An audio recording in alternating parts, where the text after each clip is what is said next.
Hey, welcome back to another live conversation. We have a very special guest joining us in just a few moments. Is Dr. Andrew Huberman. He runs Huberman Labs with Stanford University. He has some cutting edge. There he is. He has some cutting edge information we're going to chat about here. So let me bring him on real quick. Hey, there he is. How you doing, sir? Hey, great to see you. How are you? Very well. Nice to see you too. I like your backdrop. It's much less cluttered than mine. So, but Hey, mine is nonetheless, very purple and yours looks incredibly stimulating. I like to think of it as an enriched environment from the perspective of sensory input. A lot of it. So, There you go. How have you been? doing great. I was trying to orient that response though. I mean, there's so much going on in the world right now. I guess I'd be remiss if I didn't say that I'm doing great from the perspective I'm healthy. My family's healthy. I live in Oakland, California, so I'm embedded deeply in the landscape of what's happening now. So I want to acknowledge that. But from the perspective of my laboratory, from the perspective of the science, I've also just been feeling really blessed that social media has offered an opportunity to share information from the science world that probably wouldn't make it out there otherwise. So I'm looking forward to this discussion. And how are you? Good. Good. Good. We accidentally on a whim moved to a tiny little beach town in the middle of the ocean on an island.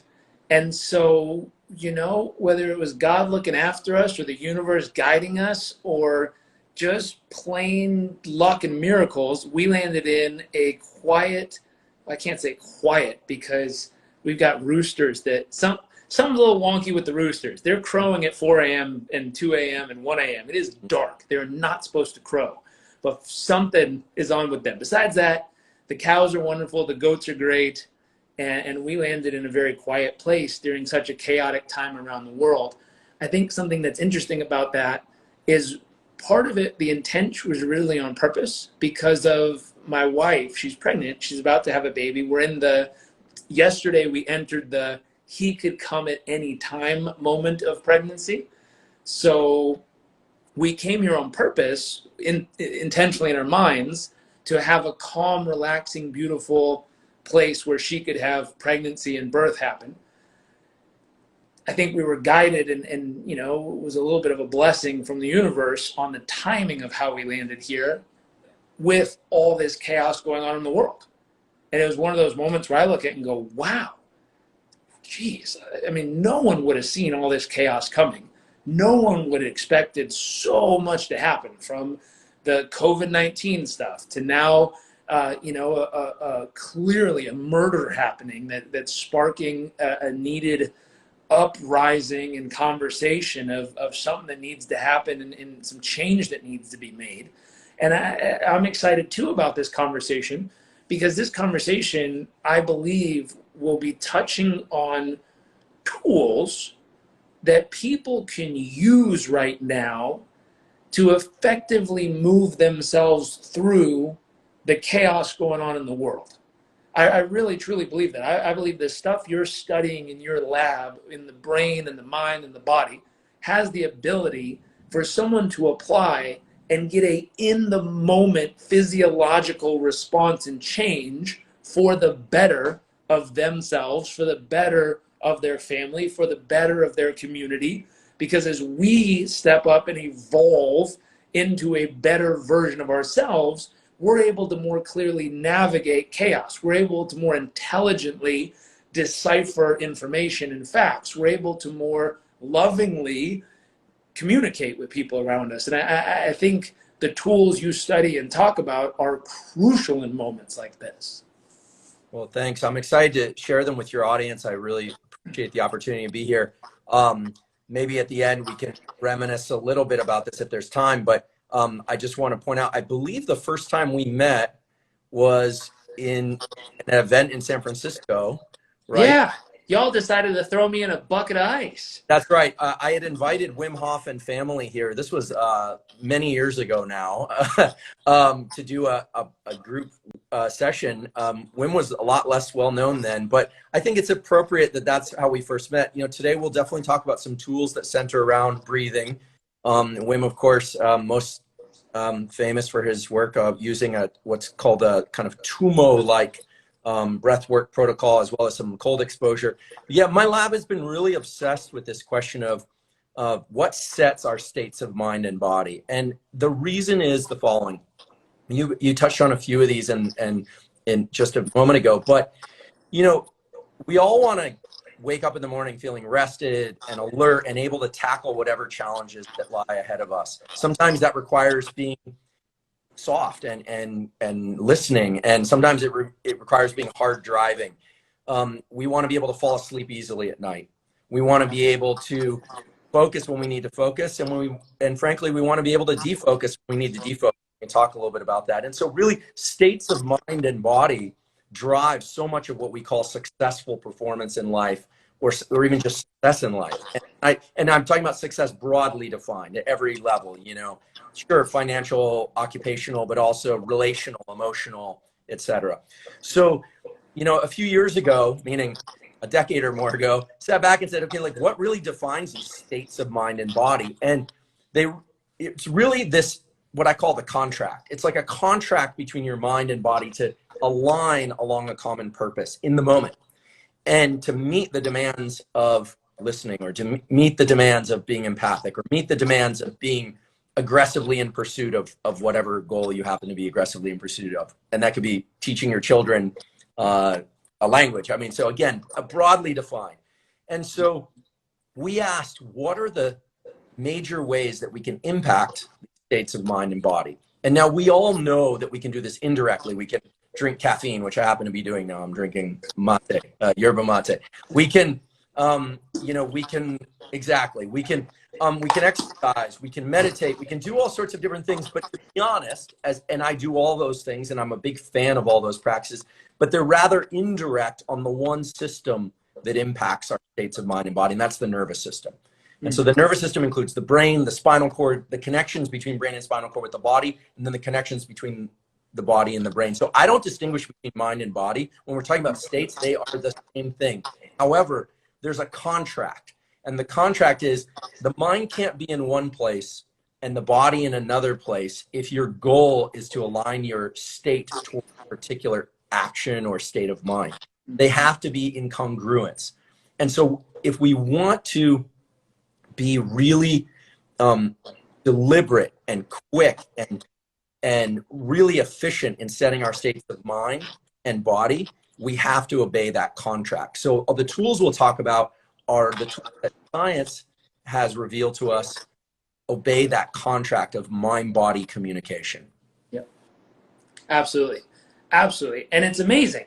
And just to give people a little bit of insight, how important, so, you know, we hear stuff like, oh, sleep quality, sleep is really important. And I've watched people can get the best sleep in the world, but still wake up. And if we do something like a heart rate variability test on them, it shows that even though their body physically rested, their nervous system didn't recover. And I was like, oh, that's kind of a funky oops, because people are like, no, I got my 7.5 to 8 hours of sleep. It was great sleep, but their nervous system didn't come back to whole. And it's like, oh, and if we were to poke on the nervous system a little so that people comprehend how important this is, can we share with people what happens, and I know the brain side effects, but I'll let you explain to people, with prolonged stress. So we're in a period right now with COVID-19, the lockdown, a murder, the protests, things escalating into a possible riot. With all this stuff going on, we've been an extended period, people losing their jobs. I just read a statistic that said out of 30 million small businesses in the United States, 11 million of them are at possible risk, keyword possible, but possible risk of going out of business within the next 2 to 5 months. Wow. That's a third of all of our small businesses in the country are at risk of going out of business in the next 5 months total. Could you, like, that is a Yeah. prolonged period of stress. So 5 months, back another 3 months, that's 5, 6, 7, 8 months of prolonged stress on the nervous system. In my research, stuff starts happening like the shrinking of the prefrontal cortex, which is where we make intelligent decisions. But in your lab, when you're studying the nervous system, what are kind of the side effects of prolonged stress on the Yeah. nervous system? So, we'll get to some tools in a moment, but in the short, stress is actually good. Okay.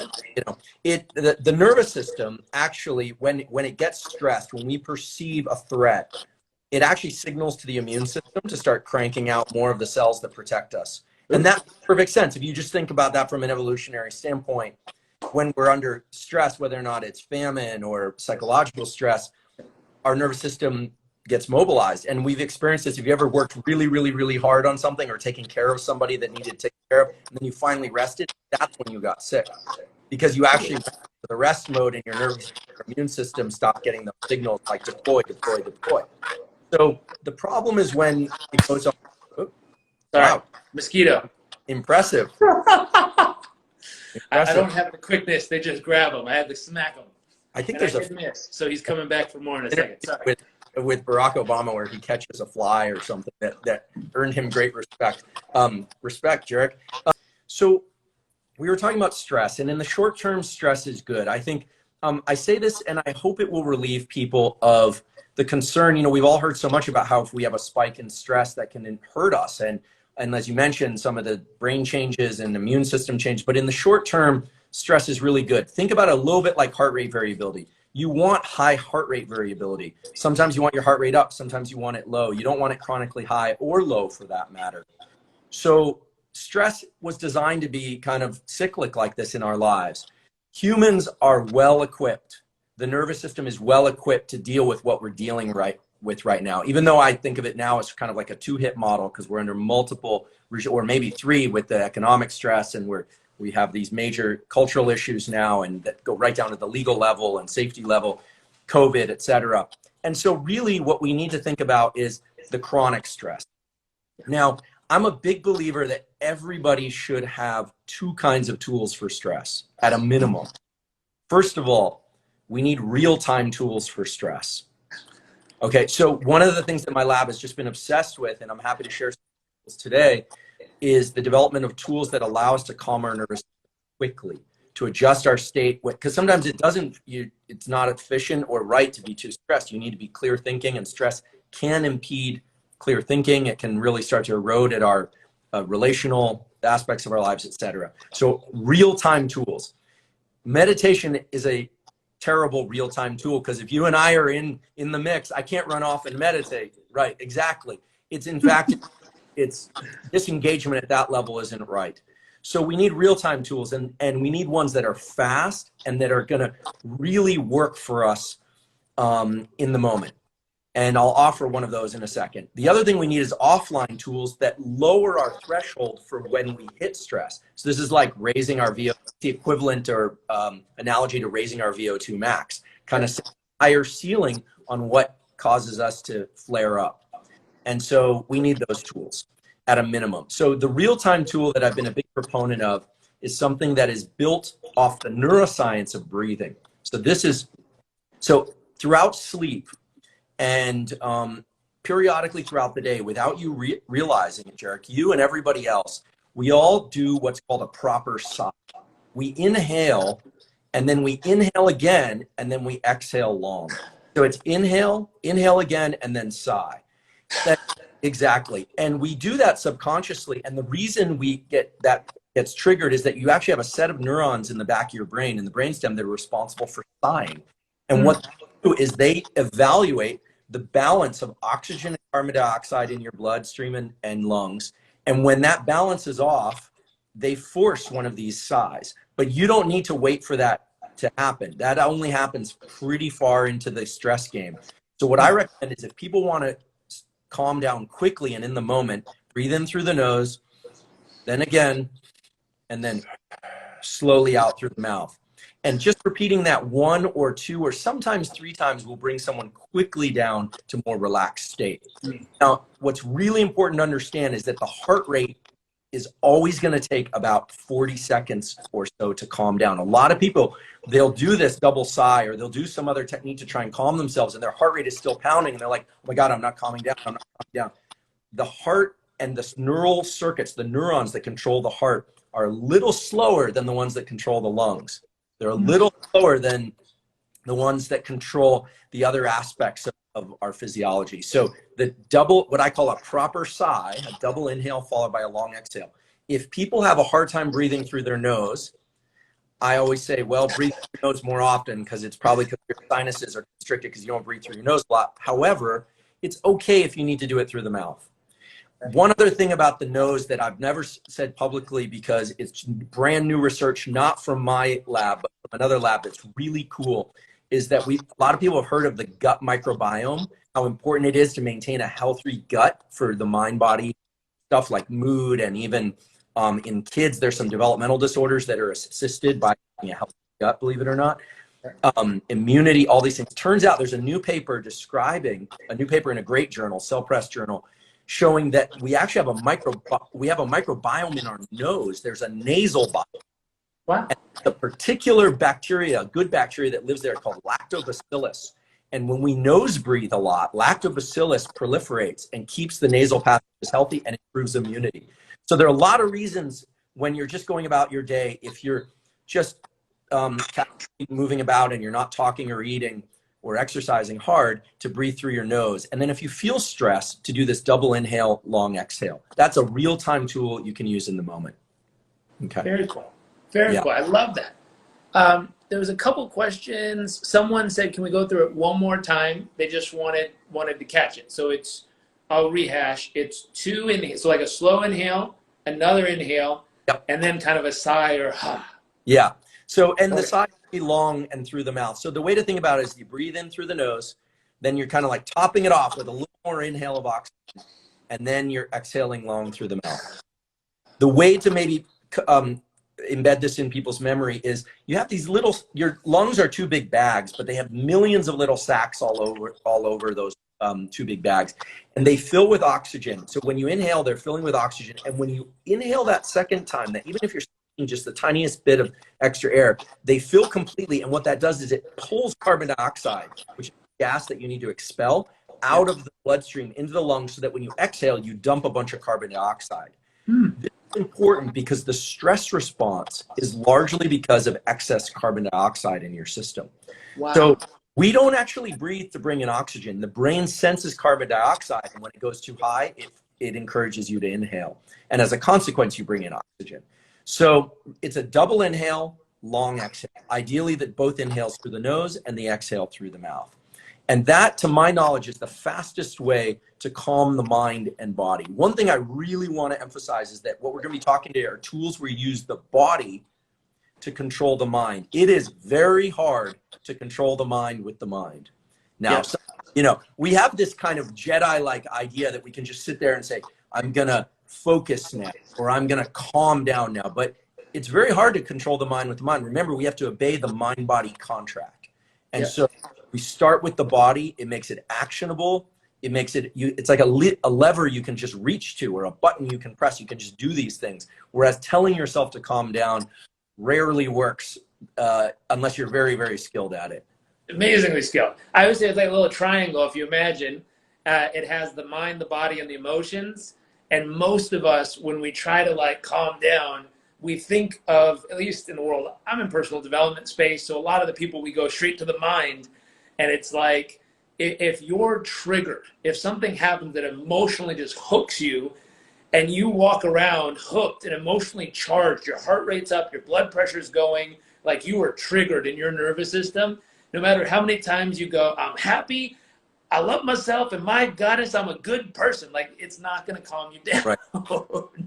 I've watched people try this, and they're good positive thinkers, but positive thinking doesn't change that, where the tool you just showed us changes it in a heartbeat. And you can see, like you said, a 40-second delay, but then all of a sudden, your heart rate comes down, your blood pressure comes down, and the chemistry of your body resets.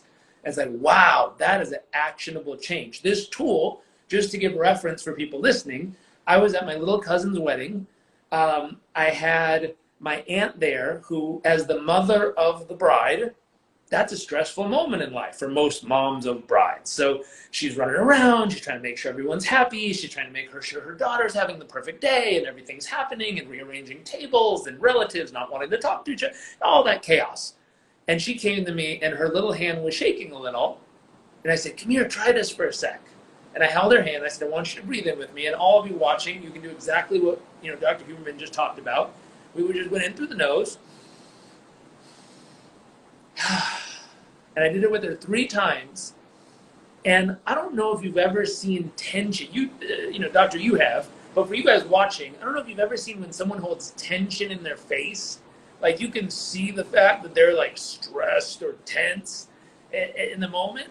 It went from like tense to,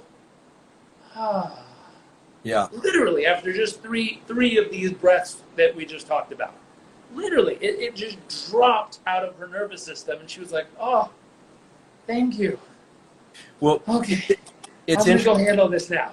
And it was like I brought her back to, you could say brought her back to whole, brought her back to her best self, or just alleviated a lot of the tension that was building in those moments. It's almost like you have some magic tool you can use with people around you now. Use it on yourself or use it for people around you. Someone just said, I use it on my mom when she gets anxious. It is magic. Oh, well, that's the key. I mean, it feels like you have a superpower using this tool. So keep going. Sorry. No, it's a great anecdote to support this. I think that what we're seeing when somebody is in a state of stress, there are appropriate times to be in stress, and there are times to stress. And if you stress, you definitely do not have to lie down that night and think, oh my goodness, I ruined my health for good. You exercised an important aspect of your nervous system's ability to lean into challenge, and that's fine. The key is to be able to bring ourselves to calm when we need to. A couple people asked, I noticed out of the corner of my eye, about what about more long-term stress? So let's talk about offline tools. Offline tools would be practices that people would do on a regular. Sorry, if there's extra noise, we are having a massive rainstorm on top. Oh, that's what I hear. I am not drumming on the microphone. It is the sky pouring on the home. Maybe since what we can consider that, Jarek, is when people ask, who developed these techniques? Well, Mother Nature holds the patent, so maybe that's her applause, or maybe it's her reminding us that we need to credit her. These neurons that I'm talking about in the brainstem, they were installed in all of us. So what I really like are tools that don't require any learning. I mean, the mechanics require a little bit of learning, but they work the first time and they work every time, right? It's not like you need to develop these. However, I will say, if you periodically do this double inhale, exhale, what you'll do is you'll reinforce the circuits through neuroplasticity, the buildup of specific circuitries, so that it's like sharpening that knife so that you can reach to it and it works really quickly. It's like knowing where that knife is in your toolkit kind of thing. Now, there are 2 kinds of tools to deal with stress offline, to build up a better capacity to deal with stress.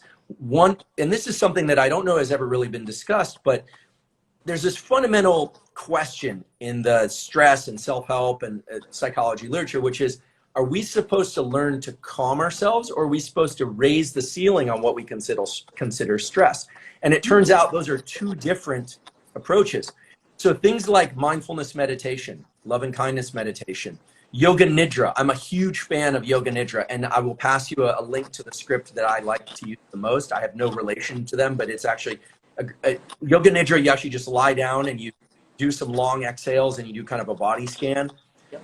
Those kinds of practices done for 10 minutes or 30 minutes a day teach your nervous system to relax. They'll actually make you better at sleeping because you need to look at falling asleep, and they'll make it less likely that you'll get triggered. However, and there's good data on this, they actually reset levels of things like dopamine and serotonin. That's work done by a Scandinavian lab. But there are other tools like Tumo breathing, or some people are Wim Hof breathing, or what are called super oxygenated breathing, which involve doing 25 big inhales and exhales, like,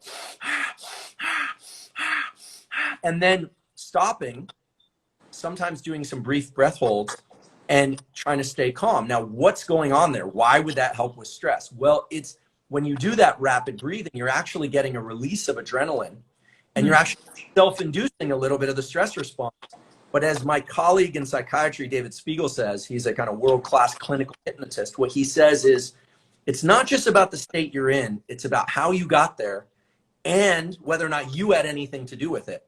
So when you intentionally kind of stress yourself out and then remain calm with a bunch of adrenaline in your system, you raise the ceiling on the next time when, let's say, someone comes up to you and says, oh my God, this thing is a disaster. And instead of feeling that immediate stress response, you might, and having it be troubling, you might feel it and say, oh, I've been here before.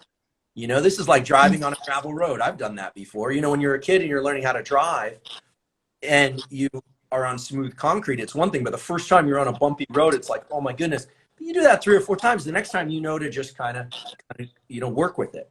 So the two kinds of tools that people really need to think about if they are experiencing too much stress in their lives chronically is, am I going to raise my ceiling on stress by doing some like a super oxygenated breathing protocol? And I can describe a little bit more detail what that might look like.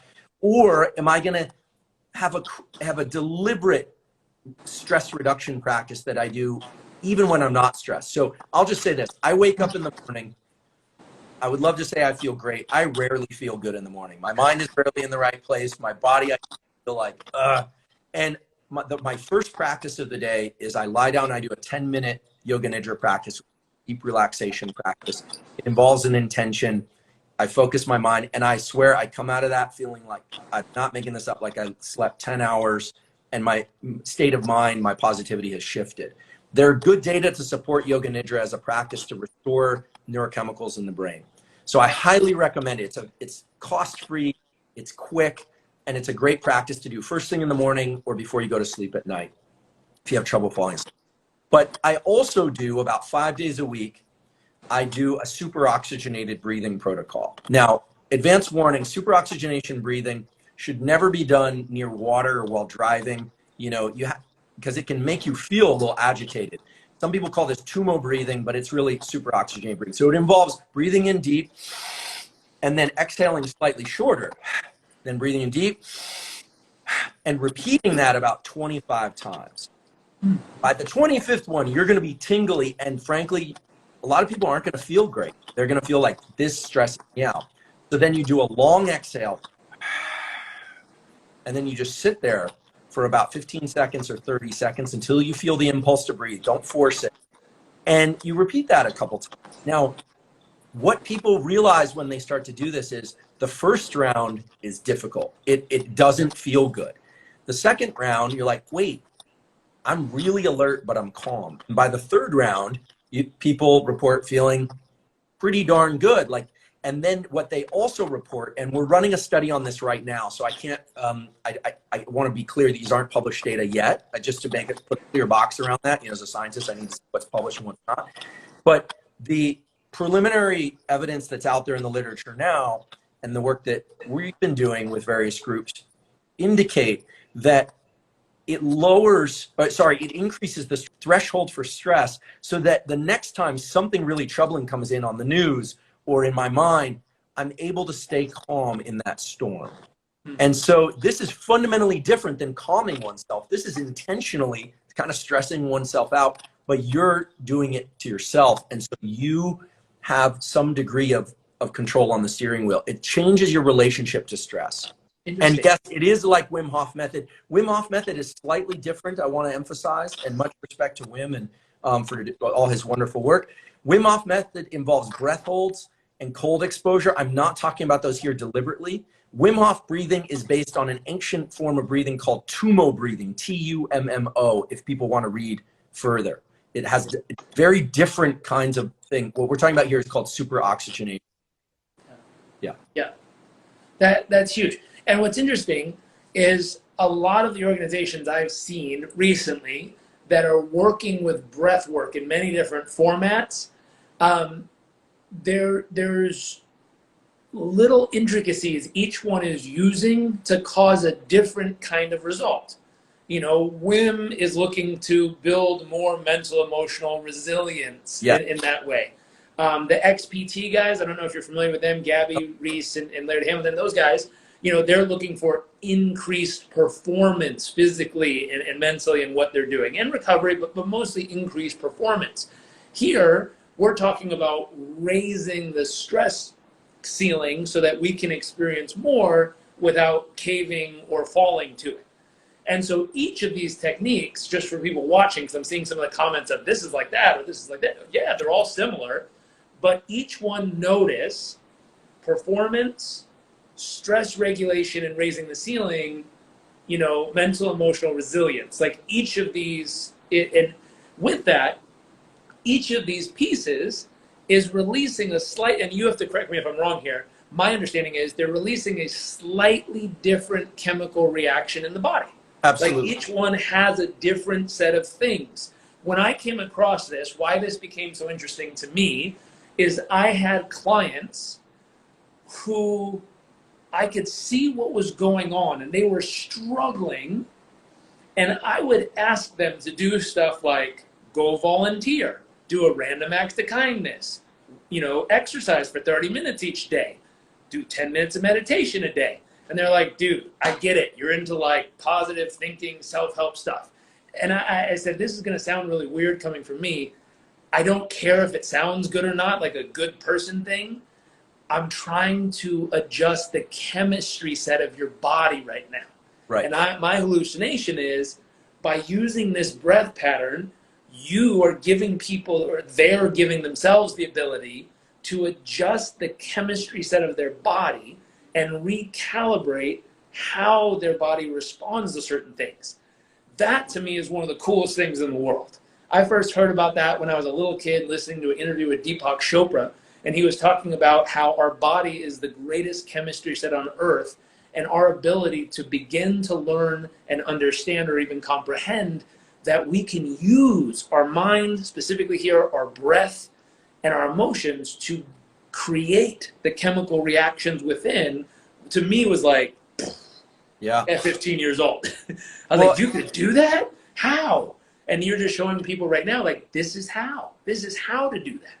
Yeah, and I tip my hat to the to Laird and Gabby, to Brian McKenzie, to Patrick McEwen, to Wim Hof, to the hundreds of years of Buddhist and Ayurvedic practitioners. I mean, I want to be clear that nested in all of those is what I'm after in my laboratory is after, which is unified theory of how breath impacts states of mind.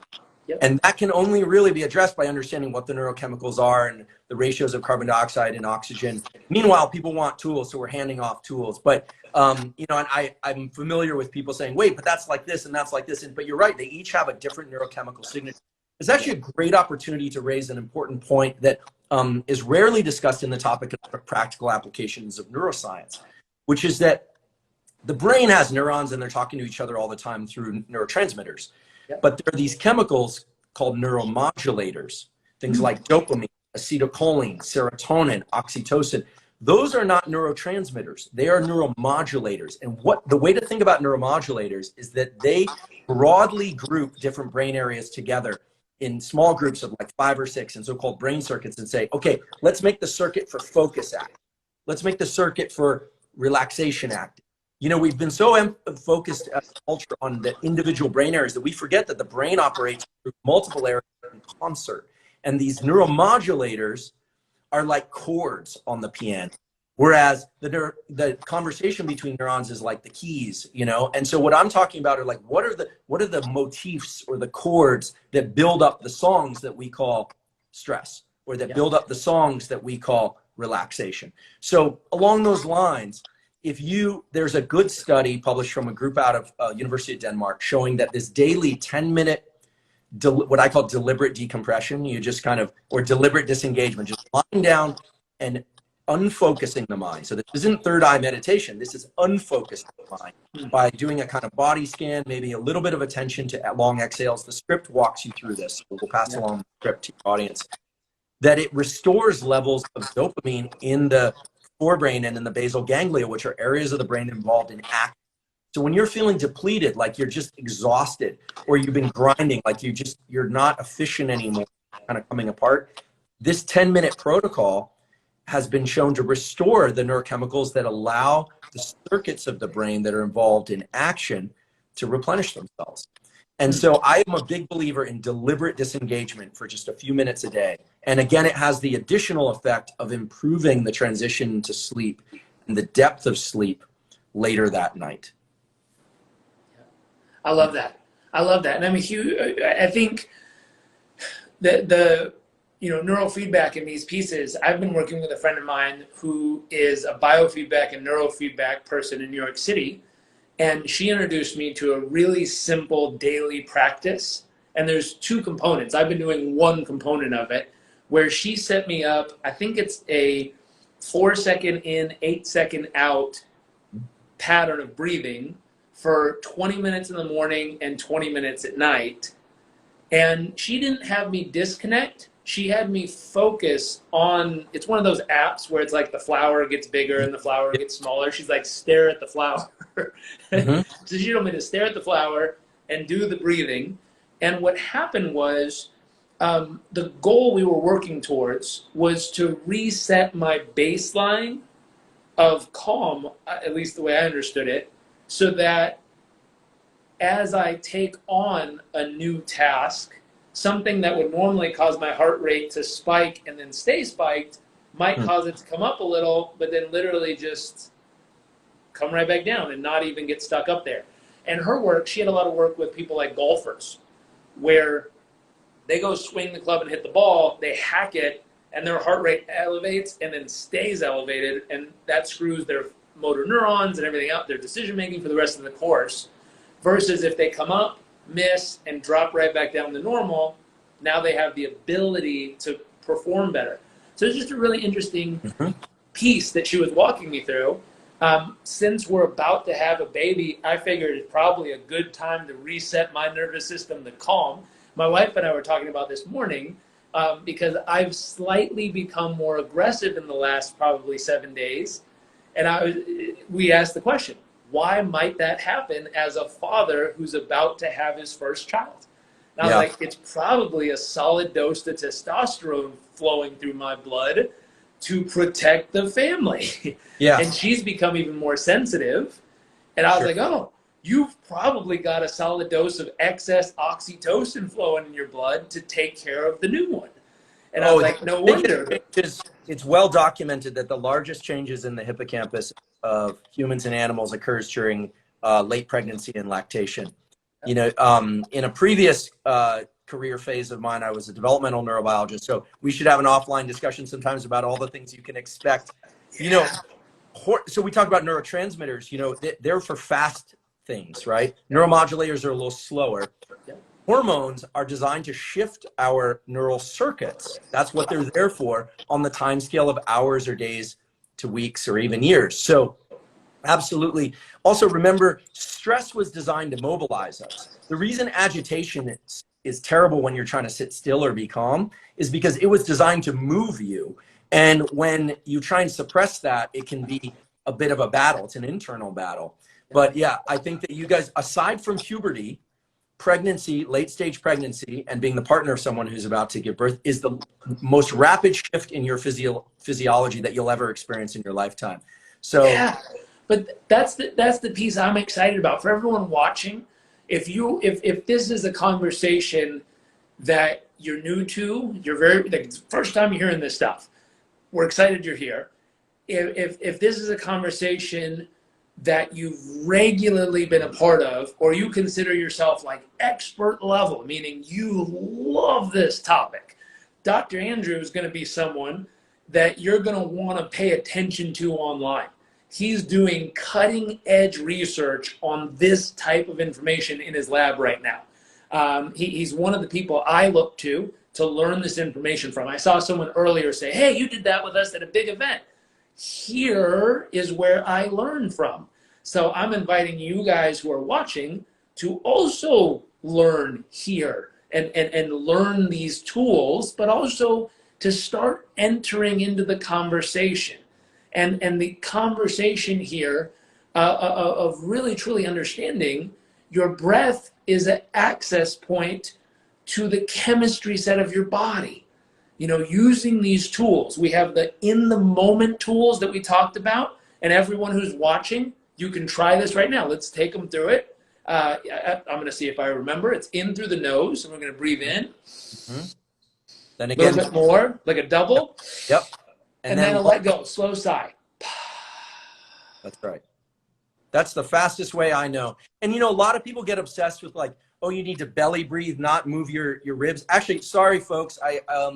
If belly breathing's fine if your belly moves out because that involves the diaphragm. It's fine to use your ribs to breathe. I don't know who set the rule that said you're not allowed to move your chest when you breathe, but I don't know any evidence for physiology for that. However, I do want to make a point that any breathing that you do deliberately, any breathing, provided it's not holding your breath to unhealthy duration, is going to build a connection between the brain and body that's very important. There's a lot of talk about the vagus nerve, like the rest and digest pathway. I am a fan of that, but it's very slow. It takes minutes. The connection that we're talking about here is a connection between the brainstem and the diaphragm. You've got all these muscles all over your body that allow you to pick things up or to walk or move. They work reflexively, but they also work deliberately when you intentionally move. You only have one organ below the neck that's made of skeletal muscle, and that's the diaphragm. It's the only organ that was designed for you to move it voluntarily. You can't do that with your heart. You can't do that with your spleen. You can't do that with your liver. The nerve that connects is called the phrenic nerve, P-H-R-E-N-I-C. And the phrenic nerve is the pathway by which your brain controls the body and also sends signals from your body back up to your brain. So for those of you that are real novices in getting into this, yes, do the double inhale, exhale. You might even want to do some super oxygenated breathing or yoga nidra. But you can do yourself a huge favor by just periodically throughout the day saying, oh, I actually can just control my breathing. And don't obsess too much of whether or not it's a belly breath or a chest breath. Just learn to control that, because that mind-diaphragm connection is going to get you a long distance towards being able to control these states of mind and body. And I think we underestimate the value of even just those little tiny micro adjustments today. It doesn't have to take much time. It can take 2 seconds. Very cool. Very cool. So we've talked about, just to recap for people, we've talked about the connection that exists. We've talked about the in the moment, breath pattern you can use to reset. We've talked about, I think you said it was yoga nidra. That's right. So with yoga nidra, it's what did you call it? It's the thing we can do that's not in the moment, but I call it an offline tool, because you don't really do it like if in stress. You don't say, hold on, I'm going to go do a yoga nidra, although I have said that to people before. But it's a deliberate decompression. It's teaching your brain and body to relax. A lot of people just don't know how to relax intentionally. So it's practice relaxing. And you do it you lie down for about 10 minutes. There's some longer scripts that are like 30 minutes or even an hour that are beautiful. But for most people, that's a bit of a barrier. So it's just 10 minutes where you just lie down, listen to the script, and you just follow the instructions. And for people that have trouble meditating, a lot of people like yoga nidra because you're just following an instruction. It's not all self-directed. Very cool. So we have an online version that's in the moment. We have an offline version that kind of raises the ceiling so that we can take on more stress without it collapsing us or harming us in any way. Very cool. Very, very cool. And so for people watching this, how do we have them connect more with what you're doing? How do we help them stay in the know to get kind of the recent updates or the new discoveries? Where can we help them stay connected with you? Well, thanks. Well, my Instagram handle, Huberman Lab, which you can find here, HUBERMANLAB, is one place. I periodically do podcasts. I did one. There's several that are up on YouTube now that you can find. If you just sort by recent, you'll see some more recent ones. I do try and answer DMs. Sometimes I'm a little slow to do that. But my lab is continually doing science and publishing on this stuff, and I try and translate that science for the general public. Things like Instagram Lives. I do have a book that's I'm wrapping that'll be out in 2021. Cool. So I'm excited about that. But my mission these days is to discover and translate the science that people can apply to their lives and teach other people. So one of the things that I think, I have a minor request or a gentle request, which is if you learn a technique and you like it, I'm a big subscriber to watch one, do one, teach one. Hand off tools. You don't have to name me, okay? First of all, when we're talking about neuroscience, I was not consulted at the design phase. I didn't design any of this, okay? That was designed through other mechanisms that had nothing to do with me, okay? So I'm not asking for credit.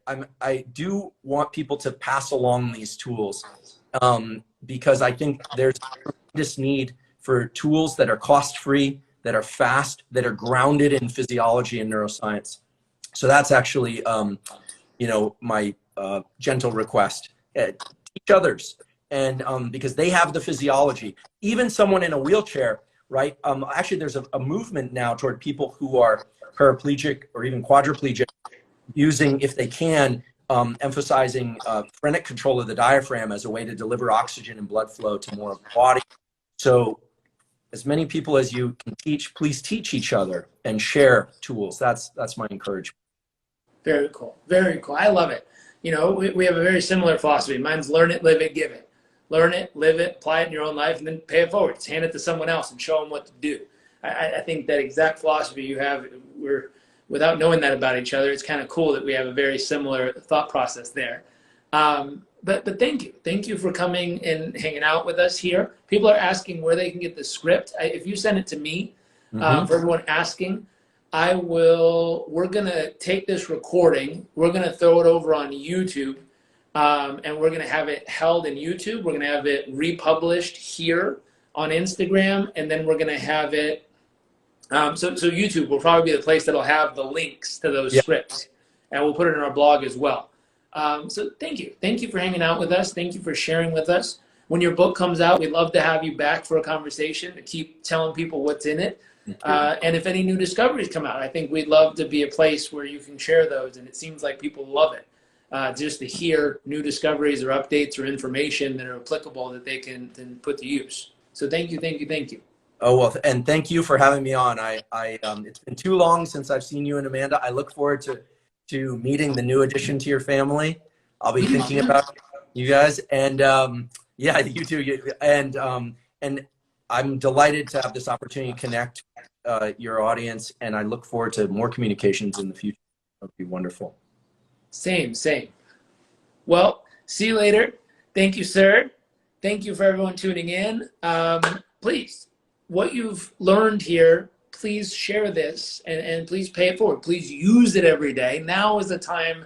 I mean, my goodness, with so much chaos going on in history, the COVID, just to recap, the COVID stuff, the lockdown, businesses possibly going out of business, a murder, protests, possibly, escalating in the right. There's so much going on in the world. These tools are needed now more than ever. So please use the online tools, use the offline tools, use them, really elevate to your best self, and then choose to pay it forward. Invite people to do these things with you. You can do it in the moment with them. You can do it. You can share it with them as a tool. But please invite them into this so that we all have the ability to elevate back to our best selves and share that version of who we are with the world and our communities and our families. So thank you for tuning in. Thank you, Dr. Andrew, one more time. Thank you. Thank you. I always feel better when I hear you speak and I talk to you, Jared. I always get excited to verify my facts with you. Sometimes I get excited. I'm like, I'm pretty sure it's this. I talk to you. I'm like, nope, it was not that. It's now this. You're not just onto something. You've been bullseyeing these things for a long time. It's about time that science came around and had something to offer. Well, thank you. We really appreciate it. And we appreciate all of your work. Hopefully everyone here can go follow you on Instagram. That'd be a huge plus to stay in the know of what the current information is. And we will absolutely have you back as often as we can to keep sharing with everybody. Well, I'd be delighted. Thanks again. See you later, everyone.